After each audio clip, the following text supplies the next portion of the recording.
Are rolling on in. Welcome to the Designing Your Career webinar. I would love it if as you come into the session, you in the chat tell us your first name, the city that you're logging in from, and the career field that you are most interested in.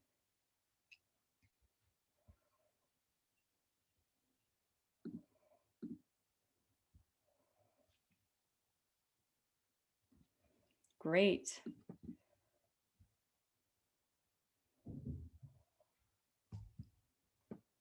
Welcome, Felipe. Thank you for introducing yourself in the chat. So if you are just joining, please introduce yourself. We're going to get started in about 3 minutes. I'd love to know your name, where you're logging in from, and what kind of career field you are interested in.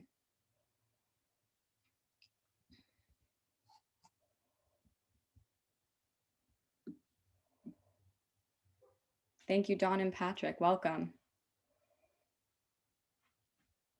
Thank you, Kimberly. Welcome. Autumn Luke, I've seen that name before. Welcome.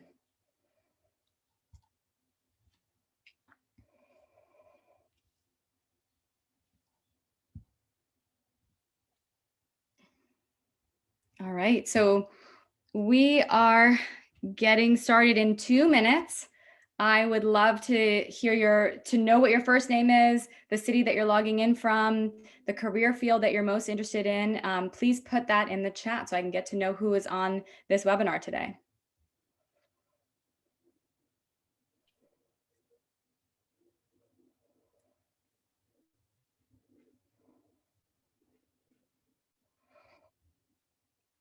Thank you all for joining. I'm on the East Coast as well. It is getting dark. Hello.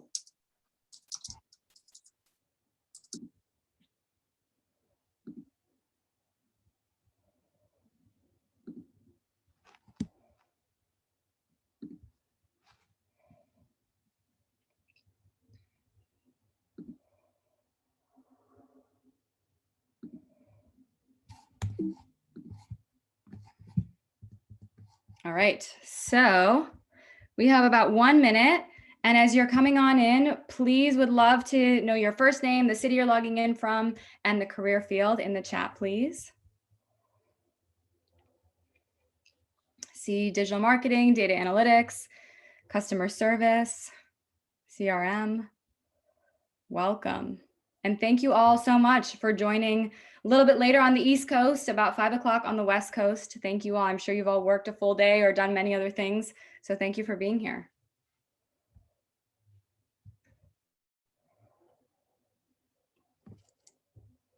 All right, a couple more seconds as people roll on in.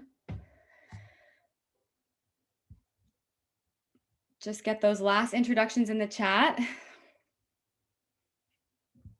so I know who is here today.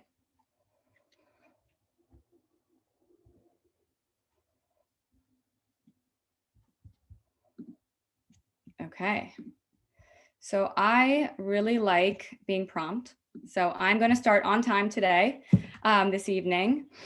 So welcome. This is the first ever Designing Your Career workshop held by Pathstream. And today we are going to be going deep into networking and informational interviews. And I promise you, this is the most succinct, action-packed, kind of strategy-forward webinar that I can do. So I promise you I'll take really good care of the time that you're giving me tonight. Couple of logistics I want to go through really quickly before we get started. You are welcome to ask questions throughout this session. So please use the Q&A button on your screen to ask questions, and we will answer them as they are posted. We will also take live questions at the very end, so please know that that's happening as well. And you will be emailed a recording of today's session so that you don't have to furiously take notes. This will all be sent to you. All right, So who is here today? My name is Lauren Pizer. I am a co-founder at Pathstream and also the VP of Learning Experience. I have coached hundreds of adults through career transitions, new jobs, changes in careers. So I'm really excited to talk to you about networking today. And I am joined by my colleague, Amy Ahern, who heads all of our career services, and she will be answering your questions in the chat or in Q&A. So please post any questions throughout the session in the Q&A feature. All right. So our goal today, we have a very clear goal. We want to equip you with the skills and the confidence to successfully conduct informational interviews, which are one of the most popular forms of networking out there. And it is so popular that between 50 and 80% of jobs are filled through networking. So you all are here because you know that this is important and it's something that you need to master. And so today we're going to be going through specifically how to conduct an informational interview. All right. So as I mentioned, we will go through what an informational interview is. We will go through the steps, step-by-step process with templates and things that you can use to conduct those interviews. We're going to talk a little bit about rejection, and then we'll do our final Q&A. All right. So let's get started. So what is an informational interview? It is a 20-minute conversation with a professional to learn about their journey, to hear about their job, and any advice that they may have for someone with your career goals. So it's really a rapid test to gather data on a role or an industry or a company. And in these conversations, you might be asking questions like, what is your day-to-day job like? How did you get into that kind of a role? What's it like to work at your company? What advice do you have for somebody like me? So these are the kinds of questions that you would explore in an informational interview. This may be a surprise to some people, but this is not a conversation where you would ask for a job. And that's because this conversation, this informational interview, is really about building relationships with people. It's about creating a sort of a relationship and a bond with them so that they may think of you when a job crosses their desk. But it's also, you know, this opportunity to create a network of people that you can go back to throughout your career. And maybe even you can help them out one day if they come to you for advice. So a lot of people really think that this is about asking for a job. And that's a really uncomfortable thing to do, right? To ask a stranger for a job. But that's actually not what this is about at all. So interesting statistic that I found, 1 in every 12 informational interviews resulted in a job offer. And that's because by building a relationship with somebody, by getting to know them, getting curious about their job and what they do, that ends up leading to a job usually down the road. But that's not the intent with which you go into these conversations. So we're going to talk today about how to actually create this environment in an informational interview that does lead to jobs. So another way that I really like to look at informational interviews is like asking for directions. So if you were out in a new neighborhood exploring and you came across and somebody noticed that you were lost, right? And you stop them, you ask for help, it's most likely that they're going to help you, right? If you're lost, right? They know the neighborhood, you don't, you're asking them for help and advice. And that's a lot like an informational interview. You are going in and trying to navigate this new data analytics neighborhood, this new project management neighborhood, a new digital marketing neighborhood. And somebody else knows the answers. They know this neighborhood. And so all you're doing is saying, hey, can you help me out? I have a couple questions about the neighborhood. And if they're available and if they're not crazy busy, they are most likely going to help you. And that's because most humans do really want to help other humans when they're available. So that's kind of another way to look at an informational interview. It's really just like asking for directions. So really quick recap, because I want to get to the good stuff, which is how do you conduct an informational interview? But to recap what it is about learning, right? And getting curious about somebody else. It's not about asking for a job, though it can often lead to a job in the future. It's an opportunity to get data on what you do want as well as what you don't want in a career, right? Because you don't have all the answers about what it's like to be a project manager or work in CRM, but you're going to somebody that knows the neighborhood and asking them and learning, do I like to work at a big company or a small company? Am I interested in working in this industry or that industry? These are all questions you explore in informational interviews. It also helps, as I said, to expand the number of people in your network. And it's absolutely normal for this to feel scary because you're really asking a stranger for help. But remember that people that are available generally want to help other people. So I want to do a quick poll because I want to know of the people on this call, have you ever conducted an informational interview before?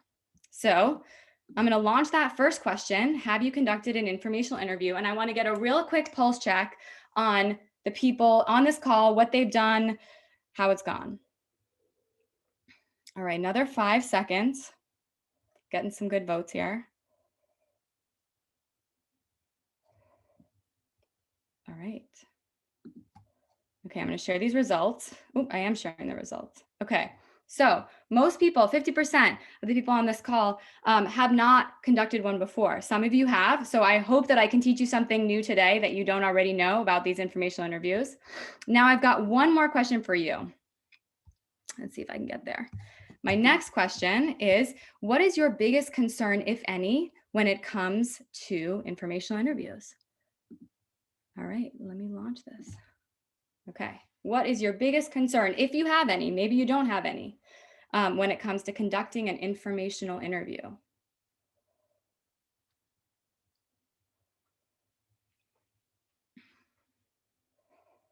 right, another few seconds here.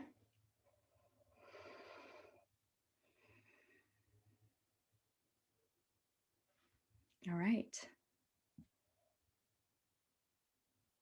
Okay. So let me share these results with you all. Looks like the winner is, I don't know who to reach out to. Well, luckily, we're going to cover all these things today. We're going to start with who to reach out to, actually, but we're going to cover all of these. These are really common things to feel. This can feel like rejection. Absolutely. You know, what to say on an interview is super awkward. You don't have to be super extroverted to do this, but many people think that you do. And it is a little bit uncomfortable to reach out to people. Totally. So let's go through some of this today. Thank you all for participating and doing that with me. It's helpful to know that there are other people on the other end of this webinar, not just me talking to myself. So thank you all. So here's the step-by-step process for conducting an informational interview. First, it starts by identifying people to contact. Then you research the person that you're going to send that email to. You're going to compose your email, send that email. When they say yes, you're going to prepare for that interview, and then you're going to follow up immediately within 24 hours and then over time. So let's go through each step together. First step, identify who to contact. So I want you to think through a list of people that you want to learn from via an informational interview. And these could be people that hold the job that you're interested in. They could be people that work in the industry that you're interested in or work at a company you admire, right? So at the highest level, think about a job you want, an industry you want, or a company you want. Some of these people, you kind of know them, right? They're friends of friends. They're people you may have met throughout your career. You might be like, yeah, I should probably talk to my friend's brother who's a data analyst, right? That's called a warm connection. You know them somewhat. You might also think about other people that you don't know at all. And this is actually where informational interviewing works really well, is with people you have no idea. You have never spoken to them before. That's what's called a cold connection. One is not better than the other, but we're going to talk today about how you write those cold emails and how you can modify them for some warmer connections. So this is where you're making your list, right, of who to contact. These people might be former coworkers, former managers, old classmates, people that you've met, just interacted with casually. Friends of friends are really great. Look on your LinkedIn or even your Facebook. Who do you know from maybe your past that you kind of only know a little bit that now is working as a project manager at a tech company, right? Somebody that you sort of know through LinkedIn is great. People that close friends are connected to on LinkedIn. So LinkedIn's a really great tool, basically, to find people. You can also think about people you've met at industry events or at networking events in the past. if this isn't working, what I would suggest is that you find a company that you admire on LinkedIn. And when you click on that company's page, you're able to see all the people that work at that company. And you can filter and do different things to see, what are the data analysts that work at Target corporate? Who are the technical project managers that work at Delta, right? You can do all of that work on LinkedIn.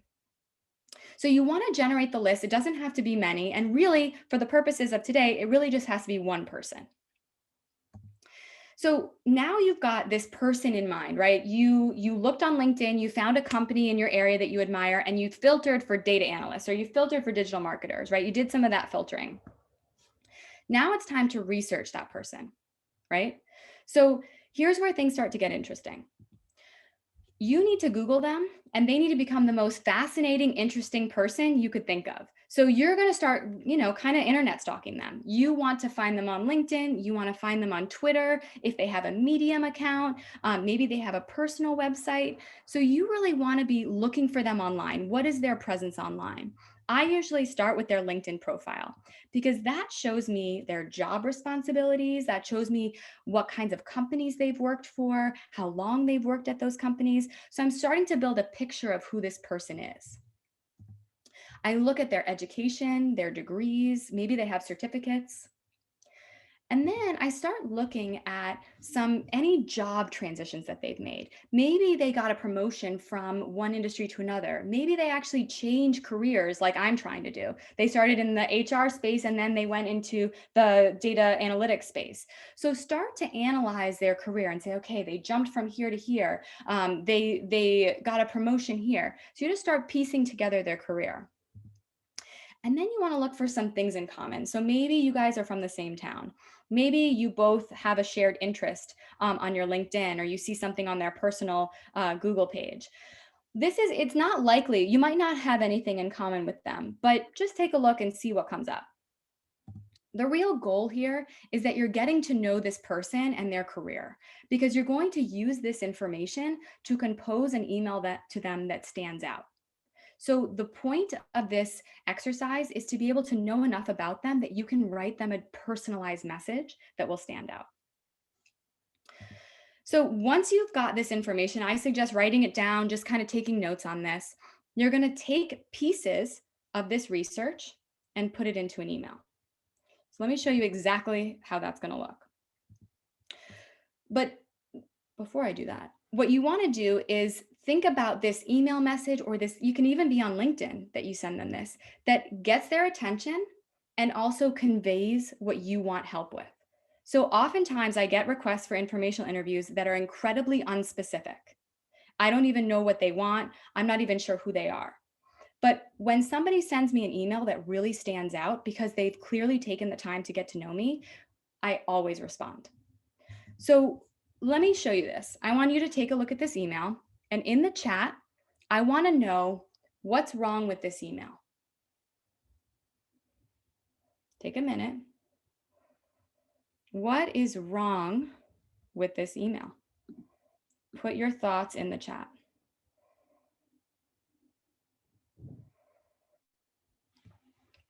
Yep, so the subject line, I like that. Desperate, needy. Hi there. Ooh, I like that somebody spotted the typos. Asking for a job. It's not addressed to anyone. Absolutely, it does not provide value. It sounds very pleading. I like that. It is broad questions. Okay, you guys already kind of spoiled it, but this is not a great email. And here's why. It feels desperate. Somebody literally said that in the chat. It feels very desperate. It feels unnecessarily urgent, right? Like, please talk to me with an exclamation point. There's no need for that. It doesn't have any effort to research this person, right? There's really no customization done here. It even says, hi there. There's no introduction to who Jamie is and why this person should care that Jamie's reaching out to them, right? Like, is Jamie a robot? Like, who is Jamie? There are misspellings. There is unthoughtful questions here. I can tell you what the median salary is for a data analyst by Googling. That is not the question, that kind of question you would ask somebody that is taking time out of their day to talk to you. And it asks for a job, right? So this email says, you do the work for me and make time in your schedule to talk to me. So that's not really going to get the intended outcome. So let's take a minute though to talk about why it's problematic to ask for a job in an informational interview. And this may seem obvious, but humor me for a minute. If there are no jobs available, right? The person that you're emailing, if they don't have any jobs to offer you and they think that that's all that you want, they aren't going to respond to your email. And that's because people, like I said, they want to be helpful. And if they think that you want something that they don't have, they're going to disregard that email no matter how nice you are in that email because they can't help you. If the person thinks, oh, this is, and sees that you are a curious, thoughtful person that has taken time out of your day to find your email, research you, right? They're more likely to respond and to help. People also really love to talk to students. So if you're enrolled in a program or you're in a Pathstream certificate, you want to say, hey, I'm a student in this program. That is a really great way to get people to notice you, and for you to kind of put yourself out there. So job hunting and I'm looking for a job, that may come up naturally in an informational interview, but that's not what you should lead with, right? For all of these reasons that we're talking about here. But there's one exception to this.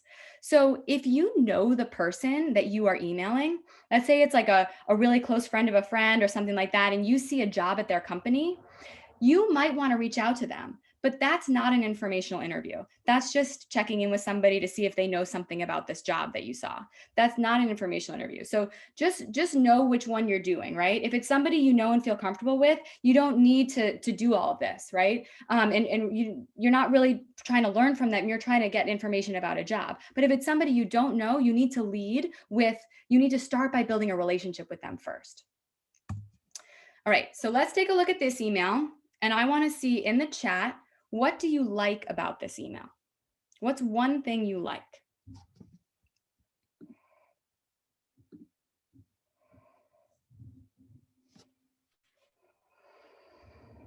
Take your time, read it. I want to know what you like about this email. Nice subject line.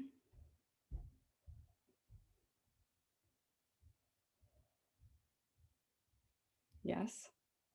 They mentioned something about Jamie. That's right.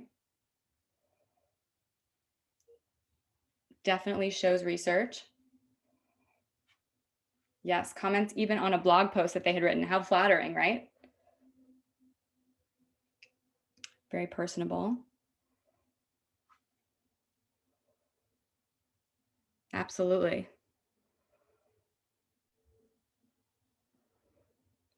Awesome. Thank you guys for sharing. This is amazing. Yes, you got it all right. You got it. You got 100%. This is thoughtful. This is descriptive, right? This feels like somebody wrote it. There's a clear description of how Jamie found Tim and what Jamie's looking for. There's also an introduction to Jamie and who she is or who he is. Like, that's important. There's a very simple, clear request for 20 minutes of their time. And there's no mention of a job. So the bottom line here is that this email is thoughtfully designed, and it reflects Jamie's research, their curiosity, and their desire to learn versus just get and take something from somebody else. So this is a really solid informational email interview request to send. All right. So I want to spend a minute talking about ways that you can start your email, because a lot of people, when I talk to them, they are very worried about how to start an email because it is a little bit awkward when you don't know the person. So I'm about to give you a bunch of ways that you can start emails that hopefully make you feel a little bit more comfortable. So the first thing you can do is find common ground with them. You may not have common ground, but if you do, maybe it's because you both grew up in the same neighborhood. Maybe you volunteered or you follow the same organizations on LinkedIn.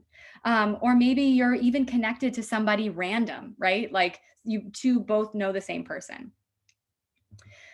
You can also start your email by emphasizing shared goals. So I'm trying to make a career change. I'm a student. I'm really passionate about nonprofits. And I notice that you also work at a nonprofit or you also made a career change, right? You also completed a certificate program. So you're finding a common ground with this person, and that's meaningful. You can also reference something that this person or their company has done. So, for example, I listened to a recent podcast on your organization that was about blank. I read a Medium post about your company, your team, or I saw that you were quoted in an article, right? So, this would take some more intense Googling of this person. So, if you are a warm connection with this person, you should definitely start with what you have in common. I was given your email from a friend. We met at a networking event last year. We were in the same volunteer group. So, this is where people feel uncomfortable actually, because even though they may have met the person like 5 years ago, they feel like, oh, like I feel weird reaching out. I never got in touch again. Like we haven't spoken in 5 years. And that's totally okay. Just name it. Say, hey, I know we haven't spoken in a long time, but I'm pursuing a career change. I really love to catch up with you and just talk to you a little bit about what you do. There's nothing wrong with acknowledging that you didn't reach out or you guys didn't chat. Like that's okay. It's not worth not reaching out for that reason. All right. So moving on. I added this last minute to this presentation because I realized that people may struggle to find other people's email addresses, right? So when it's a cold connection, how do you find their email? You can always send on LinkedIn, but email is a little bit more direct. So if you can find their email, I would suggest you use that. So some ways to do that, you kind of got to get a little, detective on this. So you want to visit the company's website because it might be listed at the company that they work, right? So sometimes the company websites list email addresses. You can also use the company's website to figure out the email convention of the company. So I've done this before where I've looked online and I said, oh, this company looks like it's first initial, last name at company.com. I figured that out by finding one email address. And then you realize, okay, well, this person's first initial is S and their last name is Smith. So smith at company.com. So you can kind of figure that out that way. There's also a lot of companies that make tools that make this a lot easier. Hunter.io is a really easy way to find an email address for most like medium to large companies. And you can always send them a LinkedIn message.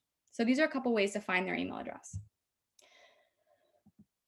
All right, so we've identified the person, we've researched them, we've composed a really thoughtful email, and we've sent it. They've actually said yes, of course, because you composed a thoughtful email, and it's time to prepare for the interview. And now the fire's under you a little bit because you've got a 20-minute conversation plan with this person, and you better be prepared. So let's talk a little bit about how the informational interview process generally goes. So it's about 20 minutes long. And the first 5 minutes are just introductions, right? It's just, hey, thank you so much for joining me. Here's a little bit about myself. I got some questions for you. The next 10 minutes are generally questions that you are leading. You are the owner of this invite. You do not let them talk, right? Like they're going to answer your questions, but you're the leader of this conversation. So you come up with questions that help you understand what this job is like. What advice do they have for you? And then the last 5 minutes, you recap the conversation, you ask one closing question, which I'm going to tell you exactly what that is, very important question, and then you sign off.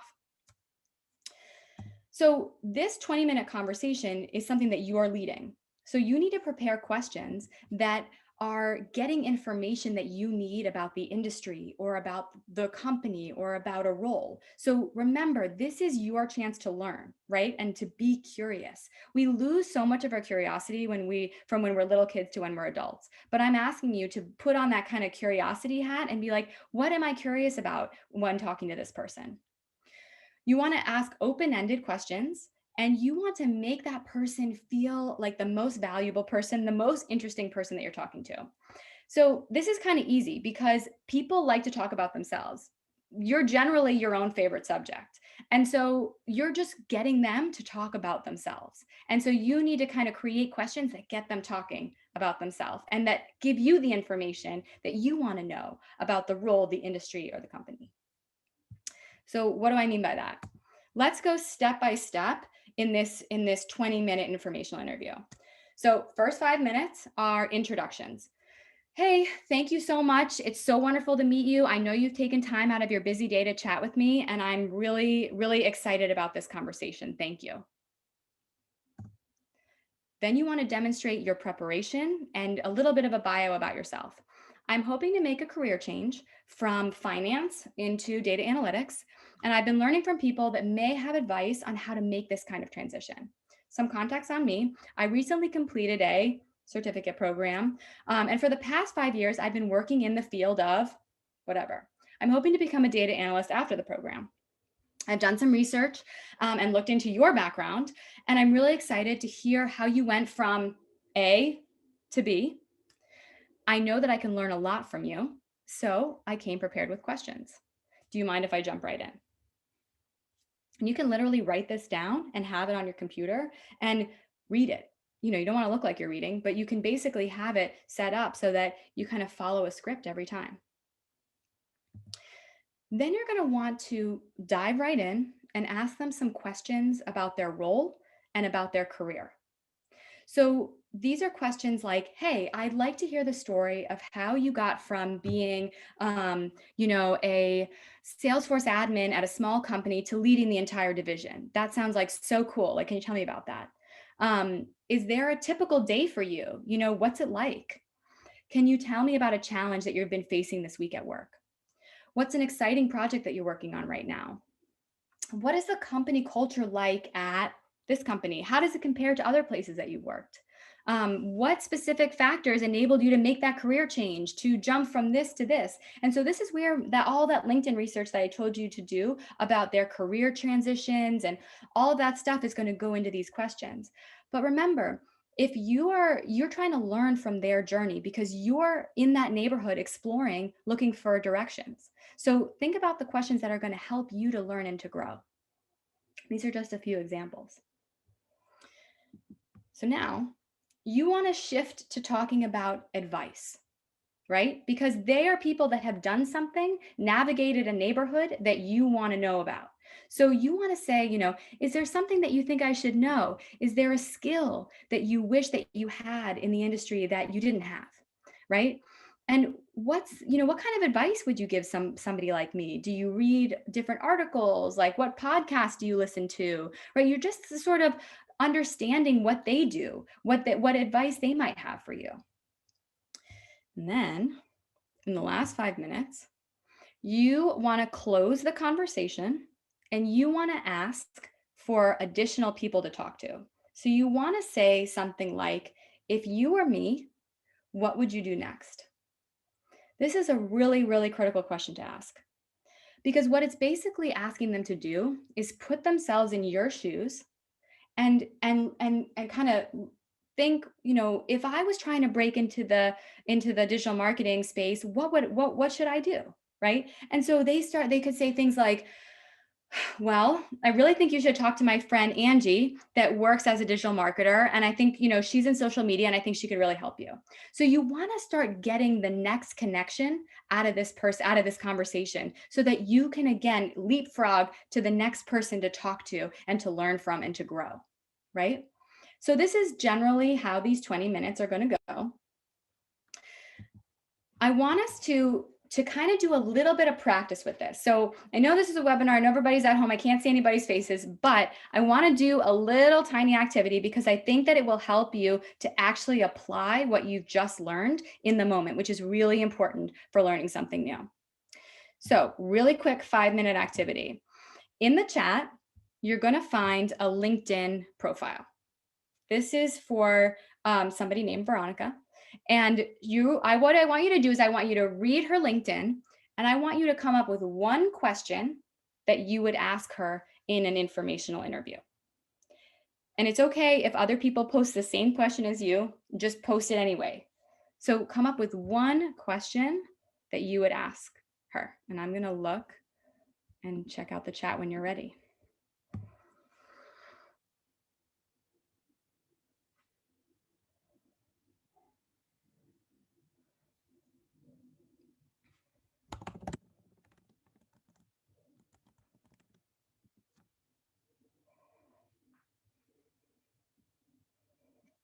So take your time. Read all about Veronica's impressive accomplishments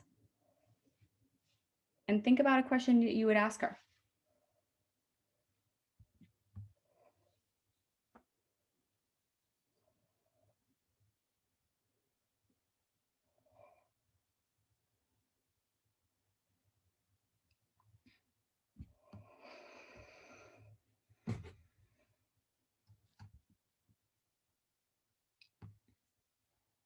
Try to make it as personalized to Veronica as you can.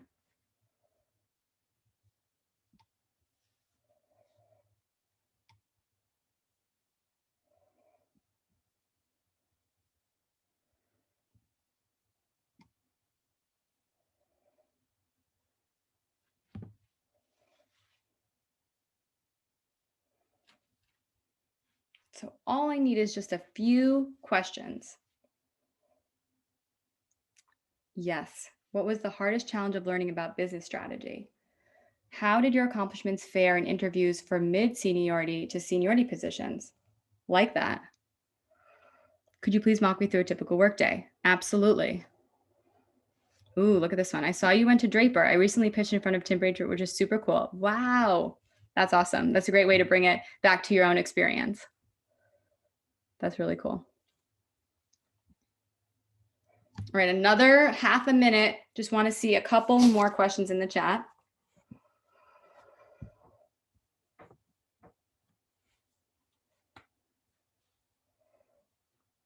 Yes. What did it take to get to the level that you're at, right? A director level position. What did it take?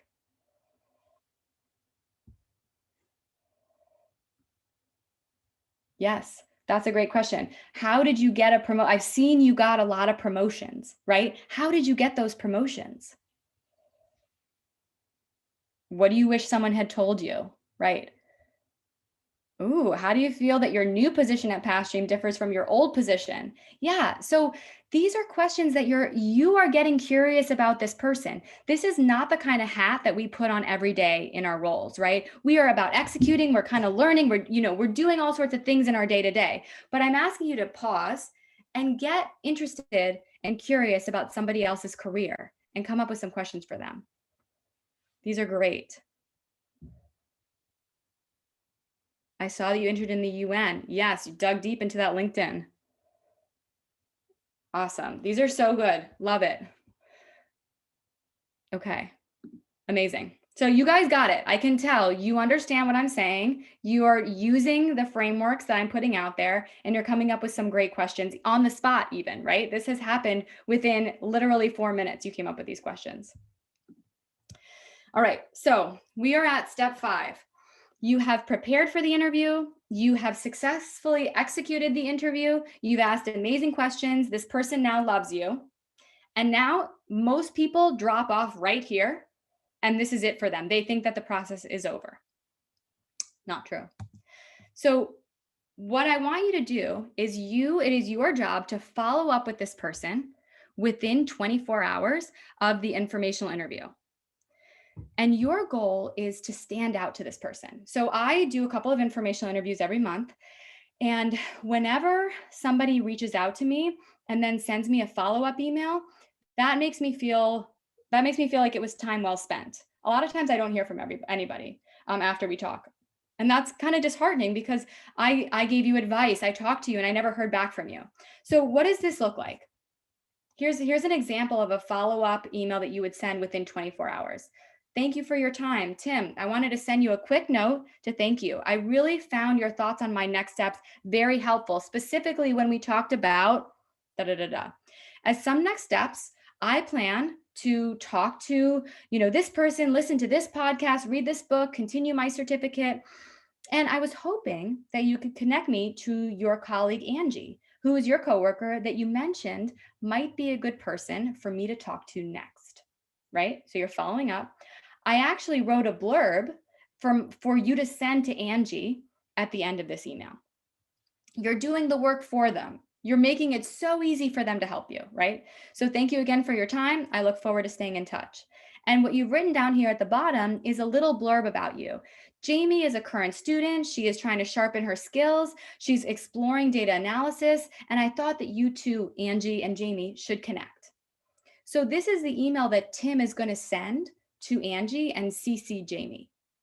So this is kind of, you're doing all the work for Tim so that he can help you. So this is a perfect follow-up email that you're going to send. You should also find Tim on LinkedIn and make sure you're LinkedIn friends with Tim if you're not already.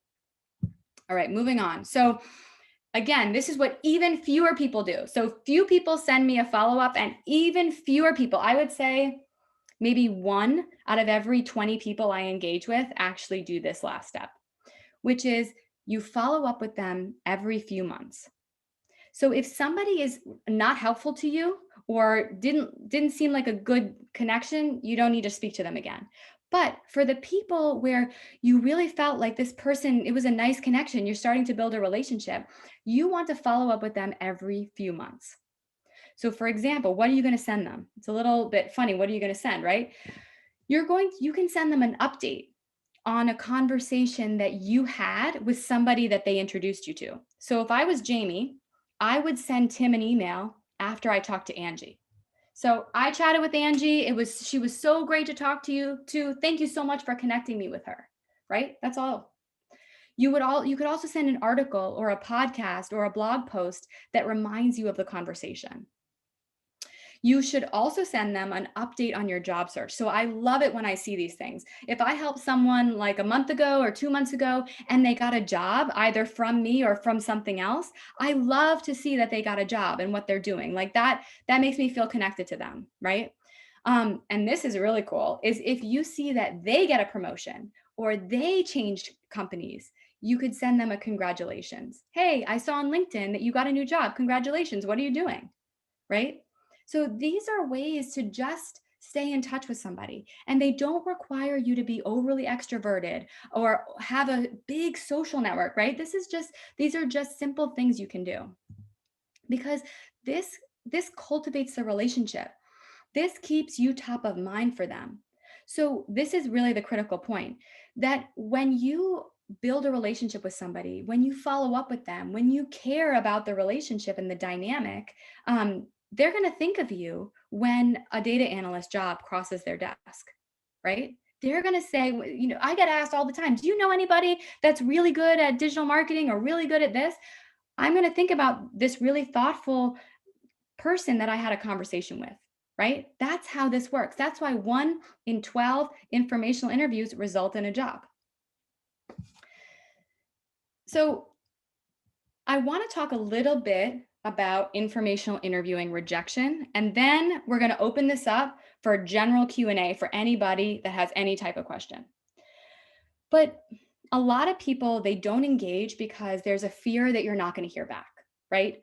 But what I want to tell you is that the absolute worst thing that can happen in an informational interview is that they don't respond to your email. That's the absolute worst thing. They're not going to email you and say, I can't believe you emailed me. Who are you to find my email? That's not going to happen, right? The worst thing is they don't respond. But anyway, a lot of times when people don't hear back, it feels like it's a rejection of you. And this can be really hard, especially when you might be trying to apply to jobs and you're getting some rejection in your job search. And look, job searching is highly emotional. It really, really is. And I talk to so many students that they're kind of beat down because it's hard to look for a job. So I get it that this can feel like rejection, but this is not the case. You are trying to learn from somebody else. And if they don't want to help you, then they're not rejecting you. They're not available to help you at that time. That's all it is. They're not personal, right? They're about learning about somebody else. They're not about, rejecting you as a professional. So again, this is something else that a lot of people don't do, but I always talk about it when we talk about rejection, is that a lot of times you might send an email and you don't hear back right away, right? It's very common not to hear back. What I will always do, I will find my original email within 7 days of sending that email. And if it's day 7 and I haven't heard back, I'll forward my original request to the person and say, hey, James, I know you're super busy. I would still love to connect with you if you have time. Just let me know if you've got time in the next week. So, and almost always I get a response to that one because they just kind of went to the bottom of their inbox, right? So this is a totally acceptable thing to do. 7 days after you send that first email, send them a quick follow-up. If you don't, then you've just wasted a bunch of time into researching this person because they haven't written you back yet. I would always send a follow-up within 7 days. And I'll end on this. The absolute worst thing that can happen is the person doesn't respond to you. That's it. So before we move on to Q&A, a couple final things. One is I want you all to commit to an informational interviewing goal.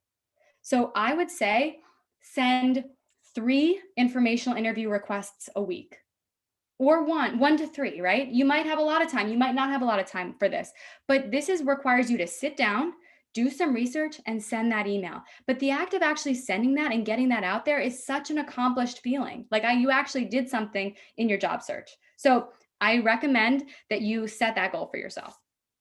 All right, so if you are interested in taking the next step in your career, we have got a lot of exciting programs coming up: digital marketing, data analytics, Salesforce administration, project management. This is the website that you can go to learn a little bit more about Pathstream and what we offer. I work with career services. Amy works with career services. This is the kind of information that we provide students that come to us for their education. So this is kind of a taste of some of the types of career services we provide. So if you're interested in some new programs, we might have some current students on this call. We have some kind of even more upskilling opportunities in kind of foundations of data science. So if you're interested in a certificate with Python and statistics, these are some NYU and Emory advanced data science or advanced data analytics, junior data science programs that you can take advantage of. All right, so if you don't have any questions, you are free to go and enjoy the rest of your night, but I am here. I'm here to answer your questions with Amy. Amy, is there anything in the chat that came up while I was presenting that would be would be something good to discuss? So yeah, Megna had a question and she said, do you recommend sending friend requests to people on LinkedIn, even if you're not ready to have an informational interview with them quite yet?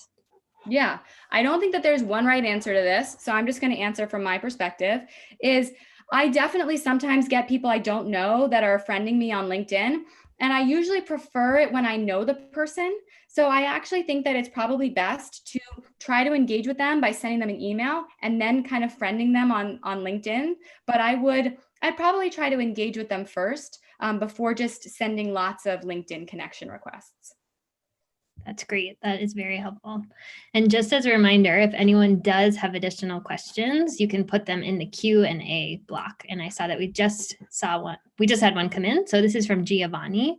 How does an informational interview in person versus one that you would do remote differ? Which is a great question. Yes, so that's a super great question. I made this presentation basically with a remote interview in mind because we're all on Zoom right now, right? But in the tips that I know for an in-person chat like this is that I was told you always buy them a coffee, right? You meet them somewhere, you buy them a coffee, you thank them for their time. But honestly, the flow is exactly the same. In some ways, you might be able to have a better connection with them because you're in person with them, but it's really absolutely the same. Just buy them a coffee is my suggestion. That's great. And we have another question. Is having a LinkedIn premium membership, does that give you a sense of seriousness when you're reaching out on LinkedIn, or is that not really necessary?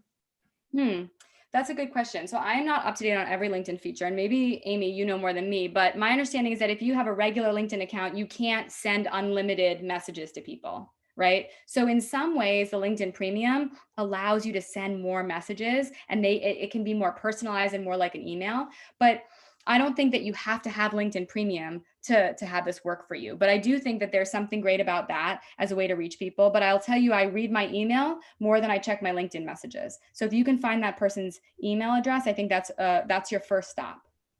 Yeah, that's great. And I would just say, in general, you don't need to feel like you have to purchase a professional membership in order to do this kind of networking. That's Like right. Lauren said, the only benefit is that you will be able to send more messages on a monthly basis. But generally, if you're targeting the right kinds of people, you can send just a small number and hopefully start to get some responses. So very good Right. And I'm question. pretty sure like LinkedIn has a free month of the premium. So you could always sign up for a free month and be like, this is informational interviewing, this is networking month, and really go after it. And Preet has a really great question around some sensitivities that might come up with informational interviewing.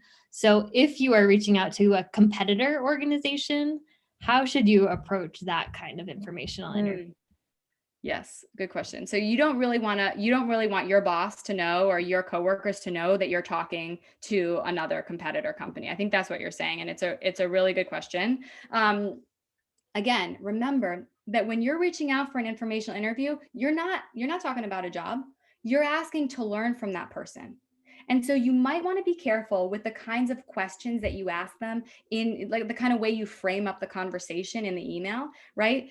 You might not want to say like, I want to know what it's like to work at your company. You might want to say things like, I work in this industry. I'm really looking to talk to other people that also work in this industry. I think that like we can share a lot of insight and strategy, and you might frame it more as like a learning opportunity between two companies that are similar, instead of I'm actually trying to jump ship on my job.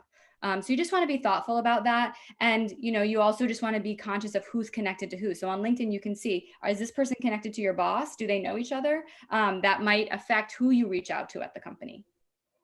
Right. And I think, as Lauren said, if you're framing it in terms of learning and information exchange instead of purely about getting a new job, that can often be a great way to initiate the connection.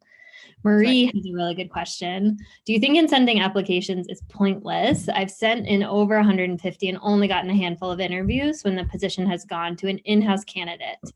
I think you said that 50 to 80% of jobs are through networking. So should you even bother cold applying? 100%. You have to. You don't have a choice, right? If you want a job, you've got to do everything possible to get that job. And the fact that you've applied to 150 jobs and gotten a handful of interviews, it's not surprising to me, but congratulations for getting those interviews. Like, that's amazing. And so you have to just go after it. You have to put out numbers. And I promise you, the more you put out, it will pay off. And like I said, it's going to feel emotional right now, but that is a temporary feeling and it will pass. But you got to keep going. You're getting closer. You're getting more interviews, but you should absolutely continue to apply because you've got to work both angles. That's really true. I do think, though, Marie, that doing very targeted and well-researched job searches is often much more effective than just blanket applying with the same application and cover letter everywhere.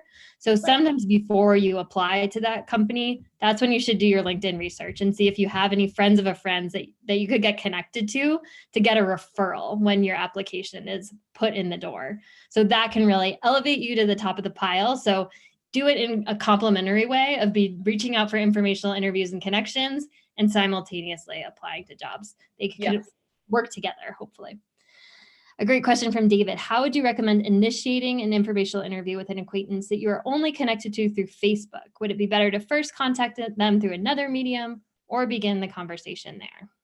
That's interesting. I think if you're connected to them on Facebook and you feel comfortable with Facebook Messenger, I say go for it. If you can, I would always like still try to find their email address. I think that's usually a really nice way to do something, but there's no reason not to use Facebook Messenger, right? You're friendly enough with them that you guys are friends on Facebook, and Messenger is a great platform there to get in touch. So don't hold back. I think is really what I want to convey is like, if you've got LinkedIn or just Facebook, go for it, right? The goal is to send as many of these as you can that are sent thoughtfully. That's great. Yes. So use whatever platforms you can. I see later on Philippe is asking about Meetup or just sharing that he has a Meetup account. So yes, use Facebook, use Meetup, use LinkedIn, use whatever tools you can to find those warm introductions to people. That's really great.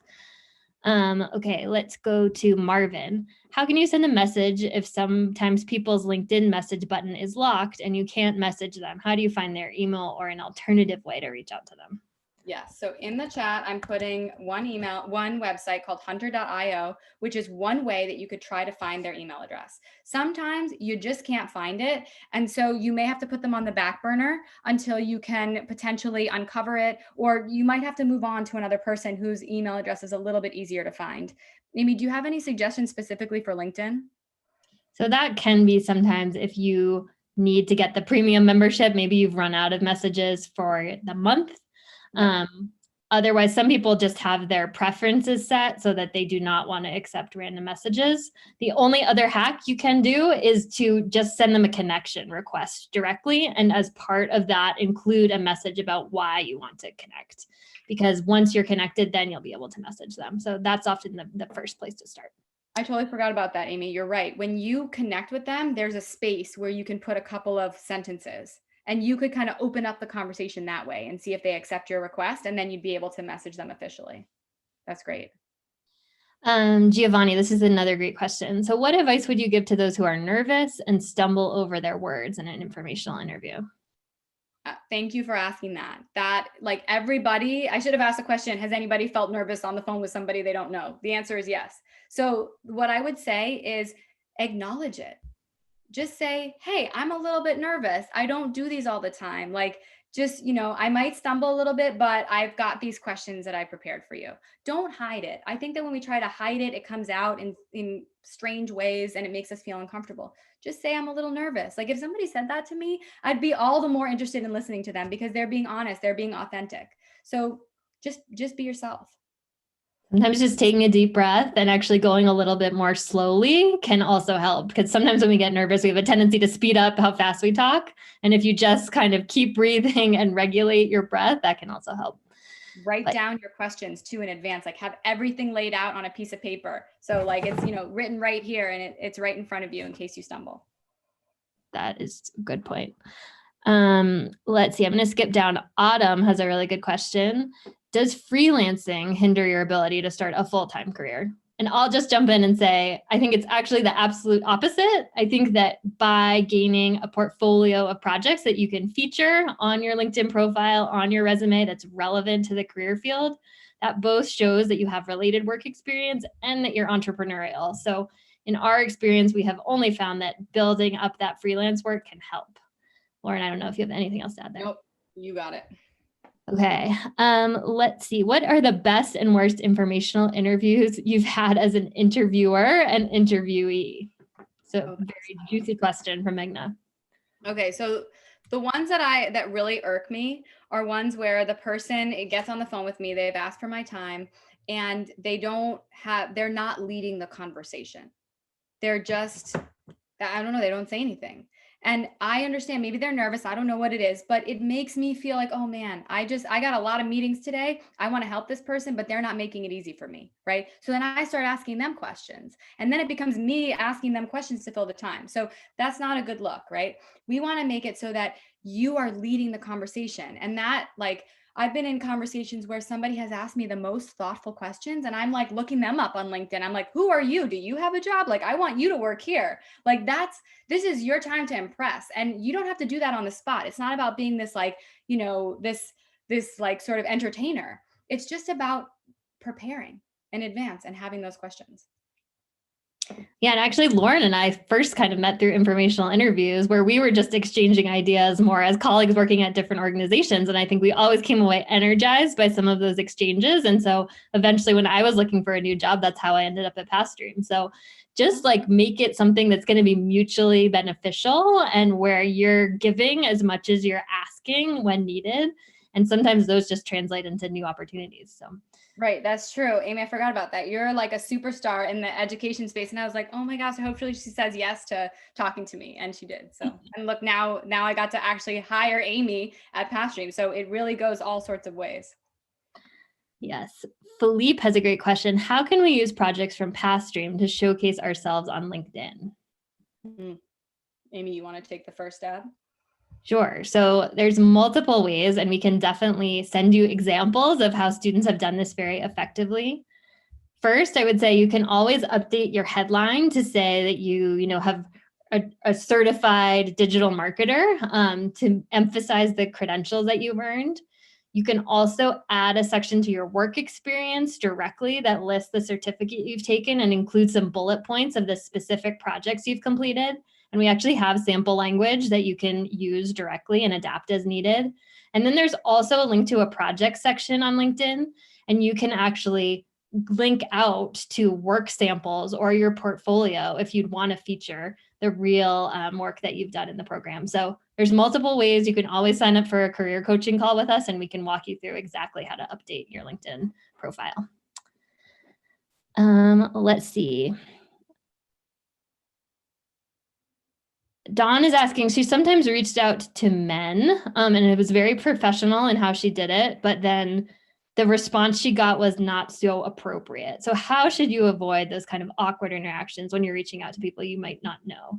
Yes. So I've reached out for people on informational interviews and then realized that they were asking me out to dinner, in like the next couple of messages. And that was pretty disheartening because I was trying to be professional and trying to learn, and it wasn't really being reciprocated. And so in those situations, I can't say that there's always a rule, a hard and fast rule that you need to follow. I think that you may have to make the call yourself, whether this is a conversation you're going to continue with or not. And you might decide, I'm not going to continue to engage with this person, and you don't really need to give them a reason for that. If you think that you want to try to course correct the situation, right, and get back on track despite, what's going on, you might want to clarify and say, I'm hoping for a professional conversation just to learn about your career. And I'm sorry, if there was some misunderstanding about that. But if you're still interested, please let me know. And so you can bring the conversation back if you want, but I always say, if you need to leave that one, let that one go, then you need to do that. Great points. Nadia is asking, what about situations where you ask if they can connect you to someone else, another professional contact, and they say rejects that opportunity or they are not able to make that connection? How should you respond? Yeah, great. Okay. Well, that could be something that happens, and you might just say, all right, well, thank you so much for your time. And you kind of keep going, right? Because not every person you talk to is going to be a warm, loving feeling. Like it's not always going to be a connection. And in those cases, I don't recommend that you continue to foster that relationship. You can just send a follow-up, thanking them, and then that's it, right? So it's a little like dating, right? It's not everybody you're going to want to continue the relationship with, and that's okay. And if they don't have anybody in mind, then just thank them and move on and ask, what podcasts are they listening to? I think the other way you can set yourself up not to be rejected is to really research that person's contacts, have a specific person in mind that you want an introduction to, and then actually draft the email that you would like sent on your behalf.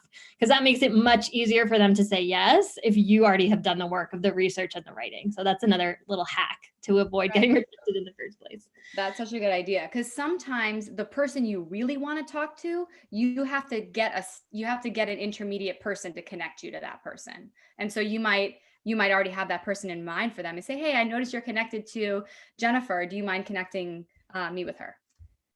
Okay, so we have 2 minutes left, so we're going to do lightning round on these last ones. Are informational interviews a way to find freelance work? Why not?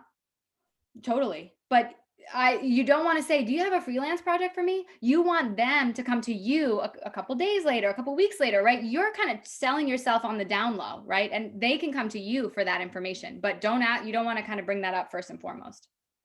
Another one about freelance. Is an informational interview not the best move to find these, or how do you research how to go about getting freelance work? Amy, do you want to start us off with that?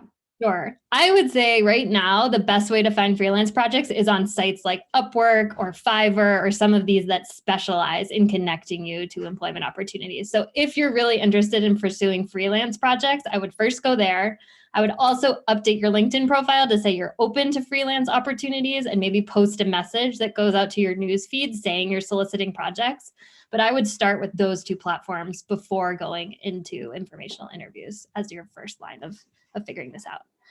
Okay, last one from Giovanni. Have you ever had a dream job or career opportunity that the interview took you by surprise and you somehow got through, which you thought you wouldn't have aced? Yes. But so this is the one thing I'll say about this, Giovanni, is that sometimes you think that the informational interview is not going well, or the interview is not going well, but you got to get through it. And sometimes the ones I thought didn't go well really are going well. So in the moment, you've got to be confident. You can't second guess yourself because you prepared for this. And then you really got to get through it. But sometimes you do much better than you think that you've done. So that's a very common thing. Awesome. All right. We so appreciate you guys being here. There's 50 plus of you online at 9 o'clock at night East Coast time. So thank you so much for being here. We're so excited to have you. Check out our programs. I got one more slide to show you. These are where you can learn more about what we offer. Thank you if you're a current student for being here. And we will see you in 2 weeks, I believe, or 1 week for our next session. So check Lauren, that out. Lauren, just real quick, since we have a little bit more time, there was one more question I was hoping that we could address. And this question came in from someone who, they're not originally from the US and they have limited English language proficiency, don't have a lot of job experience in the States. And they were just wondering, like, what would be some next steps for them to explore? I saw that question and I didn't get to it, but I will now. So I would say you should start by looking at what jobs out there are available to you, right? So I like going on LinkedIn, AngelList, Idealist. Look and see what jobs are out there and read the job descriptions and see what's interesting to you, right? What's attracting you to something and what's, saying, I don't like that, right? So try to see what job opportunities are exciting to you, and start kind of putting together your resume that would kind of be tailored to those job descriptions. So you're going to want to pull out things from your past experiences that match that job and really quantify the bullet points on your resume. I could speak for another hour on this, but people don't like to brag on their resume, but you really got to quantify your accomplishments and build yourself up in your resume. So I would start looking for jobs that are interesting to you. You don't have to apply yet, and start getting your resume ready for those kinds of positions. Amy, anything to add? No, I think it also depends on your visa status. So sometimes if you are still waiting for US work authorization, that's also when it can be great to do freelance projects and other things just to be building up your experience until you wait for that to come through. But in general, what Lauren said is totally on point. Great. Thank you guys so much. It was lovely to meet you all, and we will see you for the next session in a couple days, weeks. Right. See everybody later.